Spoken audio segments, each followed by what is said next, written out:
سورہ محمد پارہ 26۔ جس جنت کا متقی اور فرمانبرداروں سے وعدہ کیا گیا ہے، اس کی کیفیت یہ ہے کہ جس میں بہت نہریں تو ایسی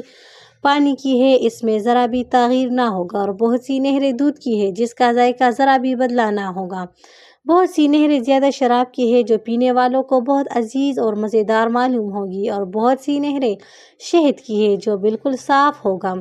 اور جنتی لوگوں کے واسطے پر ہر قسم کے پھل ہوں گے۔ نبی کریم صلی اللہ علیہ وآلہ وسلم نے فرمایا، بخاری و مسلم میں روایات ہے، جو شخص قیامت کی پیشی کا خوف رکھ کر اللہ کی اطاعت کرے گا، اس کے لیے دو جنتیں ہوں گی۔ ایک جنت اللہ کے خوف میں بدلہ ہوگا، دوسری جنت گناہوں کو چھوڑنے کا فیصلہ ہوگا۔ ان دونوں میں میوہ دار درخت کثرت سے ہوں گے، اور ہر درخت میں ہر قسم کے پھل ہوں گے، اور ان باغات کی لمبائی اتنی ہوگی جس میں درمیانہ رفتار سے اگر کوئی آدمی چلے تو 100 سال میں اس کی لمبائی ختم ہو، اور ان میں اعلیٰ درجہ کے مکانات ہوں گے، اور ان دونوں باغوں میں 2 چشمے جاری ہوں گے۔ ایک کا نام تسنیم ہوگا، دوسرے کا نام سلسلابیل ہے، اور دونوں چشموں میں خصوصیات یہ ہوگی کہ جنت میں رہنے والا شخص جہاں چاہے اپنے مکان کے جس درجے میں چاہے اسی جگہ بے تکلف پانی لے لے۔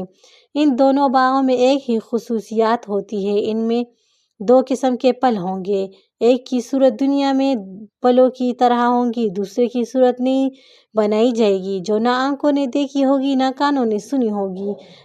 یہ لوگ جنت میں تکیہ لگائے ہوئے ایسے بستروں پر آرام کریں گے جن کے استر ریشمی کپڑے کے ہوں گے، کیونکہ پھلوں کی یہ خصوصیات ہوتی ہے کہ ان کی شاخیں جھکی ہوئی ہوں گی، اور ان کے پھل جب جی چاہے گا فوراً خود بخود ٹوٹ کر منہ میں آ گریں گے۔ اور ان باغوں میں نیچی نظر والی شرمیلی دوشیزہ لڑکیاں ہوں گی، جبکہ ان کے شوہر کے علاوہ کسی نے بھی کبھی ہاتھ نہ لگایا ہوگا۔ وہ عورت نے اس قدر خوبصورت ہوگی جس کے مولوی اور لال کی تراشی ہوئی تصویریں۔ غرض کہ یہ دونوں جنتی نے سونے کی بنی ہوئی تھی، اور ان کا تمام سامان بھی سونے کا ہوگا۔ سورہ واقعہ پارہ 27 ذکر کیا گیا، جب سابقین جڑواں تختوں پر تکیہ لگا کر آمنے سامنے بیٹھے ہوں گے، ان کی خدمت گزاری کے لیے لڑکے پھرتے ہوں گے جو ہمیشہ بچے ہی رہیں گے۔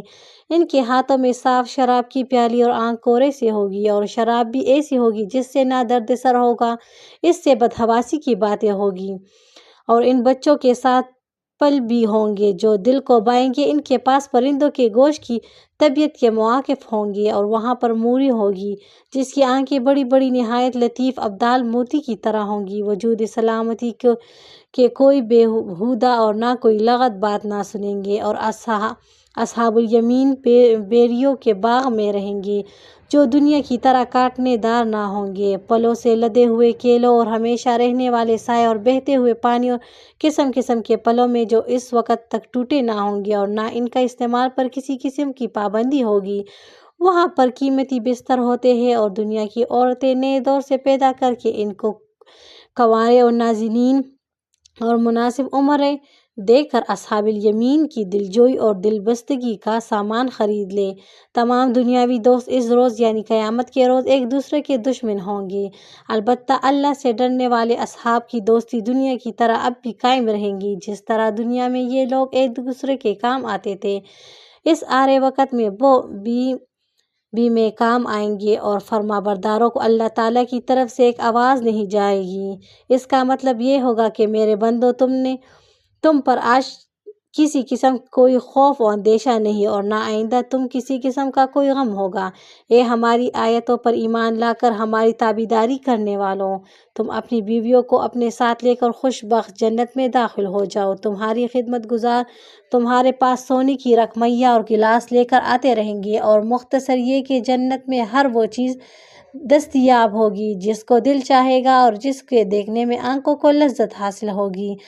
غرض کہ تم وہاں پر ہمیشہ ہمیشہ ایک ہی حالت میں رہو گے، نہ بیماری آئے گی، نہ دشمنی، نہ عداوت ہوگی، نہ وہاں پر کوئی نعمت زائل ہوگی، نہ وہاں پر دنیاوی مالداروں کی طرح کسی قسم